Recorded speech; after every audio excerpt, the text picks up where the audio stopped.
What do you remember about the American Civil War? You remember the stories of brother against brother, of a nation tearing itself apart at the seams. You remember the great moral crusade to end the sin of slavery. You remember the speeches of Abraham Lincoln, his voice echoing through history, pleading for a government of the people, by the people, and for the people. You remember the defiant pride of the South, fighting for states' rights, for a way of life they believed was their birthright. Blue against gray, Union against Confederacy, freedom against bondage. This is the story we are told in our classrooms. It is the story immortalized in our monuments and our films. It is a simple, powerful narrative of a nation facing its demons and emerging, scarred but whole, from a trial by fire. And it is a lie. Not a complete lie, but a dangerously incomplete one. Because beneath the well-known battles, behind the political rhetoric and the moral arguments, a different war was being waged.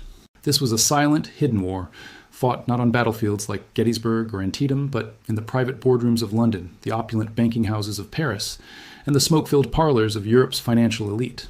This was a war for the soul of America, but not its moral soul. It was a war for its economic soul. This is the story of the real reason for the Civil War. It is the story of the international bankers who owned the American South as a private asset, who saw the rise of a unified United States as a mortal threat to their global empire, and who were willing to drown a continent in blood to protect their balance sheets. This is the story of how the deadliest conflict in American history was, for them, just a business venture. Before the first shot was ever fired on Fort Sumter, the American South was already in occupied territory. It wasn't occupied by soldiers, but by something far more powerful: debt. The Southern aristocracy lived in a gilded cage of their own making. They projected an image of immense wealth, of sovereignty and independence. They called themselves the masters of a vast agricultural empire. And at its heart was a single all-powerful monarch, King Cotton. By the 1850s, Southern cotton accounted for over 75% of the world's supply. It was the raw material that fueled the great textile mills of Manchester and Normandy. It was the engine of the Industrial Revolution. The entire global economy, it seemed, was woven from Southern cotton threads. Southern politicians boasted, "No power on earth dares to make war upon it. Cotton is king." But they were wrong. They had mistaken their product for power. In reality, they were not kings. They were serfs. Their kingdom was, in fact, a colossal colonial enterprise, and its true masters lived an ocean away. Every stage of their operation was financed by foreign capital. The land for the plantations was often purchased with loans from English banks. The enslaved people forced to work that land were frequently bought on credit, their lives collateralized on a ledger in London. The ships that carried the cotton bales from Charleston and New Orleans to Liverpool and Le Havre were insured by European firms. The price itself was set not in the South, but in the commodity exchanges of Europe. The Southern planter, with his grand mansion and his aristocratic heirs, was little more than a regional manager in a global supply chain he did not control. He was living on borrowed money, in a system designed to keep him permanently in debt. The Southern economy was a magnificent, glittering bubble, and the men who held the pin were the international bankers. They had created a feudal empire where lords of the manor answered not to a king, but to a creditor. And like any sensible creditor, they were determined to protect their investment at any cost. While the South slept in its beautiful, debt-ridden dream, a giant was awakening in the North. It was a new kind of power, one that terrified the old financial order of Europe. The North was industrializing at a staggering pace. It was building factories, laying thousands of miles of railroad, and attracting millions of immigrants who sought a future built on labor and innovation, not land and bondage. And at the helm of this rising power was a new political party, the Republican Party, with a clear and dangerous economic vision. This vision was championed by a lanky, self-taught lawyer from Illinois, Abraham Lincoln. His platform was based on an idea known as the American system.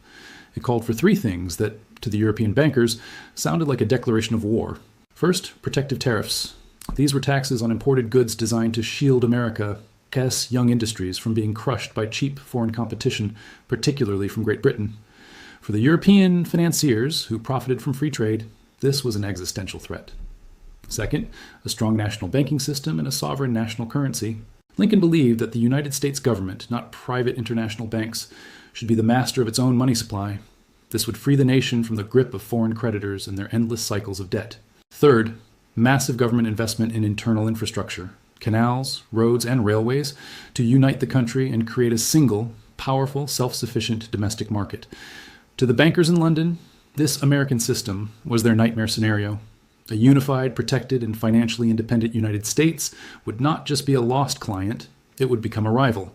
It would grow into a self-reliant economic titan, an empire of industry and innovation that could challenge their dominance over the entire globe.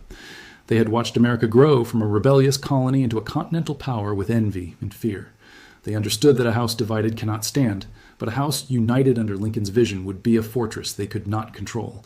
The American experiment in sovereignty was on the verge of succeeding, and for the global financial elite, it had to be stopped. The South, with its deep-seated grievances and its financial dependency, was their perfect weapon. When the Southern states seceded in 1860 and 1861, it was presented to the world as a noble act of political self-determination. But in the financial capitals of Europe, it was seen for what it was, a business move. It was the ultimate leverage play by the bankers to protect their Southern portfolio and break their American rival. Immediately, Confederate diplomats were dispatched to Europe, not just for political recognition, but for what they truly needed: money. They were welcomed with open arms in the private offices of the continent's most powerful financiers. While the official governments of Britain and France remained hesitant, the private bankers had no such reservations. Massive loans were floated to fund the Confederate war machine.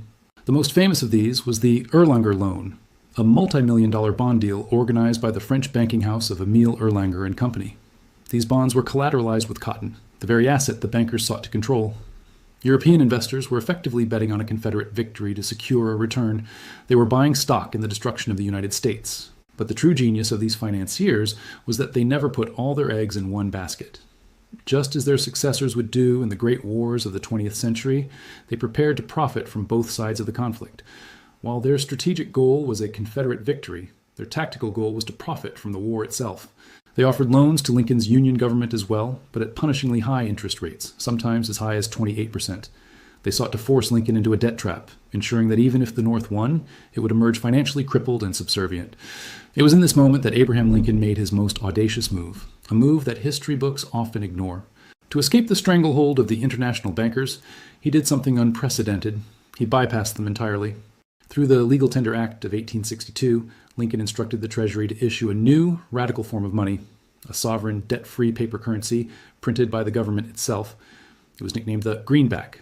For the first time, the United States had a currency that was beholden to no one but the American people. It was a direct frontal assault on the private banking cartel's power to create and control money.